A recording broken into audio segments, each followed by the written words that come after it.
Hello everyone, once again welcome to all in my YouTube channel Science Study Point. So today I am teach you the new chapter in physics, motion, and this is the second part of this chapter, and in this video I am teach you the definition of the types of motion. And the first types of motion is translatory motion.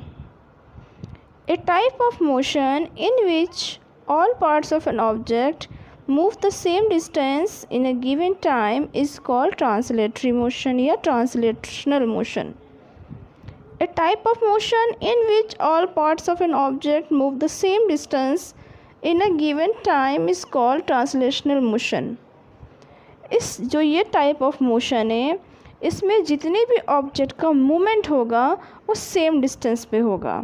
मतलब जब भी object हमारी movement में होगी, उस motion में अगर वो ट्रांसलेटरी मोशन है तो वहाँ पे जितनी भी ऑब्जेक्ट हैं उनका मोशन सेम डिस्टेंस पर होगा। एक समय में जो टाइम दिया गया होगा उनका मूवमेंट उस टाइम के अकॉर्डिंग सेम डिस्टेंस वो ऑब्जेक्ट कवर करेंगी। मीन्स कि अगर ऑब्जेक्ट का मोशन टाइम के अकॉर्डिंग सेम डिस्टेंस कवर करे तो हम कहते हैं वो ट्रांसलेटरी मोशन है। अगर हम ट्रांसलेटरी मोशन की बात करें तो ये कहेंगे कि दिए गए समय के अकॉर्डिंग जितने भी ऑब्जेक्ट के पार्ट्स हैं उनका मोशन अगर सेम डिस्टेंस पर हो रहा है तो हम कहते हैं वो हमारा ट्रांसलेटरी मोशन है। ओके बच्चों, so see this example.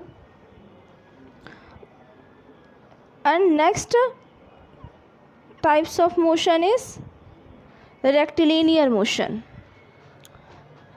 So the definition of rectilinear motion is when an object in translational motion moves in a straight line, it is said to be in rectilinear motion. In these types of motion, इसमें जितने भी object होंगे उनका motion हमेशा एक straight line में होगा। जब भी ऑब्जेक्ट मूव करेगी वो हमेशा अपने स्ट्रेट लाइन में मूव करेगी। जैसे कि जो आर्मी के सोल्जर्स होते हैं वो उनका जो मूवमेंट होता है सारे के सारे सोल्जर्स का वो एक स्ट्रेट लाइन में होता है।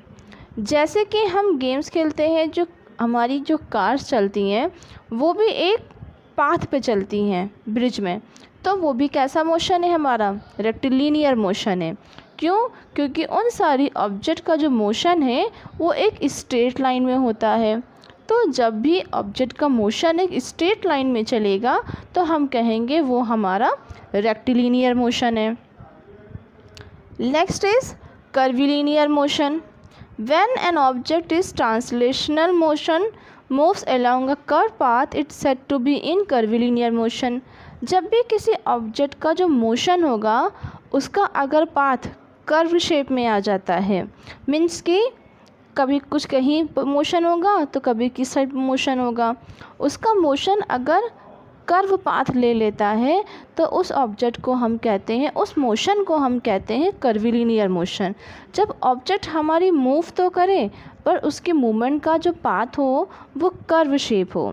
जब मूवमेंट का पाथ कर्व शेप होगा तो उस मोशन को हम कहेंगे कर्विलिनियर मोशन। जैसे कि अगर हम पार्क में जिगजैग वाले या कर्व वाले झूलों की बात करें तो वो कैसा मोशन है हमारा कर्विलिनियर मोशन है। क्यों? क्योंकि उसका जो पाथ है झूलने का वो कैसा है कर्व शेप में है। जब भी किसी ऑब्जेक्ट के मोशन का पाथ कर्व शेप में होगा तो उसे हम कहेंगे curvilinear motion. Okay, next is rotational motion. When an object moves about an axis and different parts of it move by different distance in a given interval of time, it is said to be in rotational. It means अगर कोई object अपनी ही axis पर, मतलब अपने एक fixed point पर अपने ही axis पर रोटेट कर रही है और अलग अलग डिफरेंट इंटरवल ऑफ टाइम में, मीन्स जो भी इंटरवल ऑफ टाइम दिया होगा वो हर बार अपने जब भी वो मूव करेगी अपनी एक्सिस पे अलग अलग पार्ट्स पे, तो वो अलग अलग डिस्टेंस कवर करेगी। मूवमेंट उसका अपनी एक्सिस पर ही होगा, लेकिन जो उनका टाइम इंटरवल होगा वो अलग सेम टाइम इंटरवल में डिफरेंट डिफरेंट पार्ट्स में डिफरेंट डिफरेंट डिस्टेंस कवर करेंगी। लेकिन उनका जो रोटेशनल होगा, उनका जो मूवमेंट होगा, हमेशा उनकी एक्सिस पर होगा। तो इस तरह का जो मूवमेंट होगा, उससे मोशन होगा, हम कहेंगे वो रोटेशनल मोशन है। कि जब कोई ऑब्जेक्ट अपनी एक्सिस पर रोटेट करे, वो भी डिफरेंट डिफरेंट पार्ट्स में डिफरेंट डिफरेंट डिस्टेंस कवर करे, चाहे हमारा टाइम इंटरवल कुछ भी दिया हो, उसे हम कहेंगे क्या? Rotational motion. ओके बच्चों, सो थैंक यू।